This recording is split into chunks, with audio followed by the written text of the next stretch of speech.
بسم اللہ الرحمن الرحیم۔ السلام علیکم ورحمۃ اللہ وبرکاتہ۔ آج کی کلاس میں انشاءاللہ ہم میر تقی میر کی زندگی پر کچھ تبصرہ کریں گے، ان کی زندگی کے متعلق جانیں گے کہ میر تقی میر کون تھے، ان کی زندگی یا ان کی شاعری کے متعلق، ان کی شاعری کے اندر جو ہم درد اور غم اور یہ جو الم کی کیفیت دیکھتے ہیں یہ کس وجہ سے پیدا ہوئی، تو وہ ہمیں تب معلوم ہوگا کہ جب ہم ان کی زندگی پر کچھ نظر ڈالیں گے۔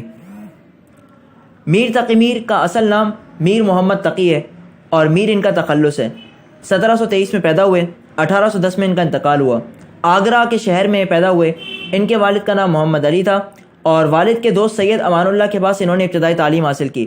ابتدائی تعلیم حاصل کرنے کے بعد 9 سال کی عمر میں جب یہ پہنچے تو سید امان اللہ کا انتقال ہو گیا۔ بقیہ تعلیم کے لیے ان کی سرپرستی ان کے والد نے کی، لیکن چند ماہ کے بعد ان کا بھی انتقال ہو گیا۔ ان کے انتقال کے بعد ان کے اوپر رنج اور الم کی ایسی کیفیت اور ایسا سلسلہ شروع ہوا جو ان کے تادم حیات تک برقرار رہا۔ سوتیلے بھائی محمد محسن تھے انہوں نے ان کے ساتھ انتہائی برا سلوک روا رکھا، جس کی وجہ سے تنگ دل ہو کر انہوں نے آگرہ شہر کو چھوڑ دیا اور زندگی اور کاروبار اور بھوک کی وجہ سے تلاش معاش کے لیے یہ دہلی روانہ ہو گئے۔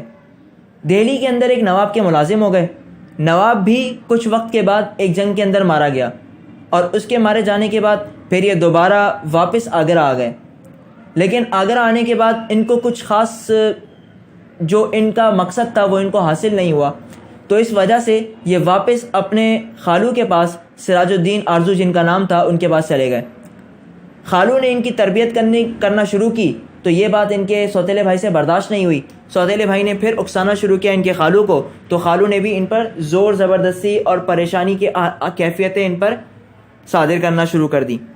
یہ وہاں سے انتہائی افسردہ کیفیت کے اندر نکلے اور انہوں نے اپنے خالو کو بھی چھوڑا۔ ان تمام تکلیفوں کی وجہ سے جب تک یہ برداشت کرتے رہے تھے، جنون کی کیفیت اور پریشانی اور رنج اور الم کی کیفیت کے اندر مبتلا ہو چکے تھے۔ دنیا کی ان فتنہ و فساد والی باتوں سے گوشہ عافیت حاصل کرنے کے لیے یہ لکھنؤ چلے گئے۔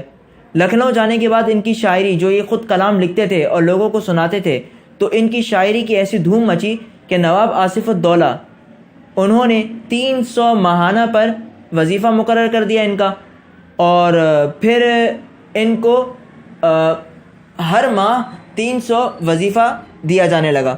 کافی حد تک ان کی زندگی سنبھل گئی تھی، لیکن اپنی ان تکالیف کی وجہ سے ان کے مزاج کے اندر جو تیزی پیدا ہو گئی تھی، اس تیزی کی وجہ سے یہ نواب آصف الدولہ سے بھی الگ ہو گئے۔ ان پھر کافی عرصے تک فاقہ اور فقر والی کیفیت ان کے اوپر گزری، مطلب بھوک پیاس الم، اسی کیفیت کے اندر ان کی بقیہ زندگی گزری۔ زندگی کے آخری 3 سالوں میں ان کی جو اہلیہ تھی ان کا بھی انتقال ہو گیا، ان کی بیٹی کا انتقال بھی ہو گیا، تو یہ اور ٹوٹ گئے۔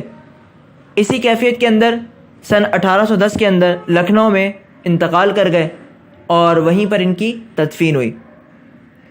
یہ جو آپ کے سامنے حالات زندگی میں نے ان کے بیان کیے، ان کے اوپر ان کی زندگی پر لکھی ہوئی کتاب ذکر میر، کچھ اس میں سے میں نے اخذ کیے ہیں، اور اس کے علاوہ اس کتاب کے اندر ان کی زندگی پر اور بھی بہت ہی تفصیلی تبصرہ ہے۔ آپ میں سے جو شوق رکھتا ہو ان کے متعلق پڑھنے کا تو وہ اس کتاب کو پڑھے اور ان کے متعلق جانے۔